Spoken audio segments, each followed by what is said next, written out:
Hi everyone, আমি শ্রেয়া। আজকে চলে এসেছি বেনারসের পার্ট 5 সিরিজ নিয়ে।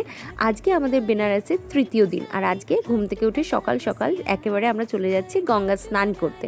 কিন্তু মাম্মামের পায়ের অবস্থা খারাপ থাকার জন্য আমি, কৌস্তুভ আর মাই যাচ্ছি। তো আমাদের হোটেল থেকে একেবারে হাঁটা পথেই আমরা গঙ্গায় চলে যেতে পারি, সেই জন্য আমরা হেঁটেই যাচ্ছিলাম। তো আমাদের হোটেলের কাছে রয়েছে সিন্ধিয়া ঘাট, আর ঘাটটা খুবই পরিষ্কার। মা প্রথমে স্নান করে নিল, আর ভীষণ স্লিপারি ছিল। হঠাৎ করেই না প্রচুর জল বেড়ে গেছে, তো কৌস্তুভ অনেকটা দূরে চলে যাওয়াতে ওখানকার নুলিয়ারা আবার ওকে ফিরিয়ে দিয়ে গেছে একসাথে। এরপর আমরা একটু রেস্ট নিয়ে বিকেলের দিকে চলে গেছি সারনাথ দর্শনে। খুব সুন্দর জায়গা সারনাথ, এত ভালো পেন্টিংসগুলো না, অনেক সুন্দর কি বলবো।